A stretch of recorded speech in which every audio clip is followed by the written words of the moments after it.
Torque to Yield bolts. I'd never heard of them until just recently. Talking about science, technology, engineering, everything, the advancements that they do. From what Frank said, the torque to yield bolts originated from the Cadillac OnStar, OnStar engine, all aluminum engine that was a real good performer, but after a couple of years, they had head gasket problems, leaking, and they developed some type of additive liquid that you had to go through a process of to get it to work. It would work, but then Cadillac or GM finally came out with the torque to yield bolts, which remedied the solution, or took care of the problem. So what they've done now, these engines, mine in the new van and that one in his Denali there, are torque to yield head bolts. One use only. If you don't know, you may not do it. But these head bolts, they stretch, and you torque them to yield. And you use this contraption here. So I think you said you torque them to about 20 to 25 foot-pounds, and then connect this to your wrench and set the gauge,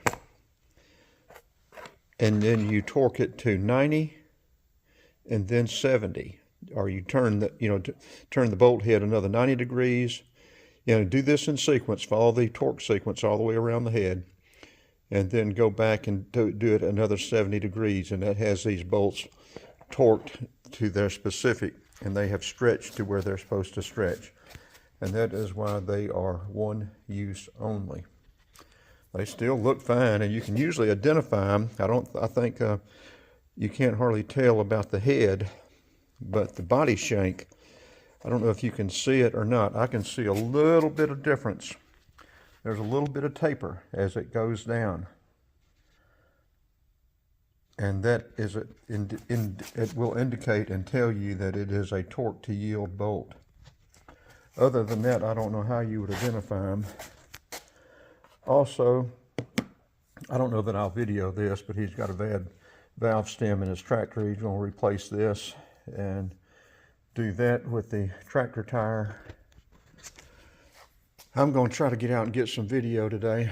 There's Shop Cat sitting there perched on the computer, enjoying herself and overseeing, making sure that I'm not giving you any bad information.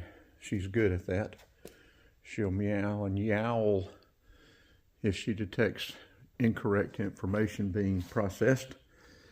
Now, while he's waiting on the heads to come back from the machine shop, he's still going to go ahead. We'll be lowering this down, pull the valve lifters out, and see if they check them, make sure they haven't collapsed, make sure they're still good.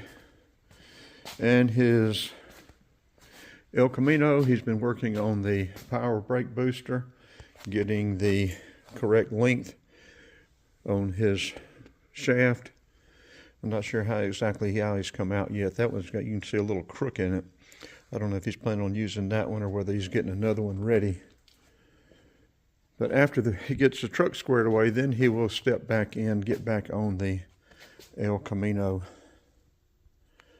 renovation.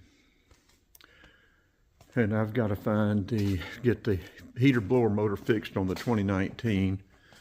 I'll be driving the Jeep while it is down, unless it warms up, and it doesn't look like it's going to.